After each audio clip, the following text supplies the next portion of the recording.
बस नीयत चाहिए। दिल्ली से देहरादून तक की दूरी 1.5 से 2 घंटे। हाँ बिल्कुल सही सुना, सिर्फ और सिर्फ 1.5 से 2 घंटे की दूरी। लेकिन सच तो ये है कि गरीब और अमीर के बीच की जो खाई थी वो और चौड़ी हो गई।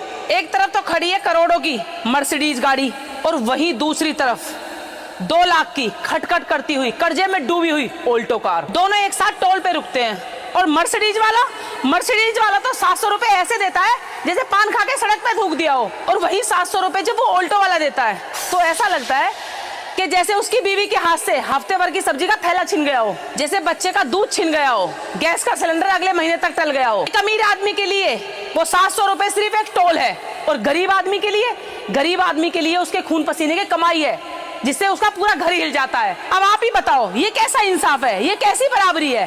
टैक्स लेते वक्त बोलते हो कि कमाई के हिसाब से दो, और टोल देते वक्त ये नियम कहाँ चला जाता है? लेकिन सच तो यह है कि समस्याएं हर जगह होती हैं, लेकिन उनका समाधान भी होता है।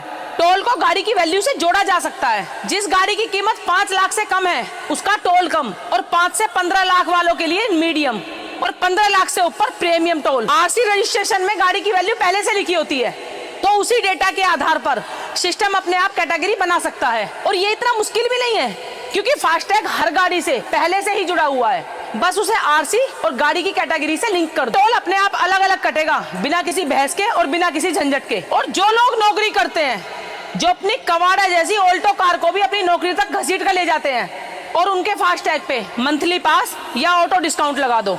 और सुनो, सबसे बड़ा खेल, सड़क पब्लिक की, पैसा पब्लिक का, लेकिन उसी हाईवे पे पब्लिक की बाइक नहीं चल सकती। क्यों भाई? गरीब के 2 पहियों से करंट लगता है क्या? अगर सेफ्टी का बहाना है तो अलग लाइन बना दो, कम स्पीड में एंट्री दे दो, कम से कम उसका हक तो मत छीनो। ये विकास नहीं, ये रफ्तार का वीआईपी पास है, जहां अमीर हवाओं को चीर के निकल जाता है और गरीब धूल फांगता रह जाता है। और आखिरी बात, सिस्टम के लिए सीधी सी टेक्नोलॉजी है, डेटा है, फास्टैग है, आरसी है, बस नीयत चाहिए, ताकि टोल एक जैसा नहीं बल्कि न्याय के हिसाब से लिया जाए। अगर आप भी मेरी बात से सहमत हैं तो इस वीडियो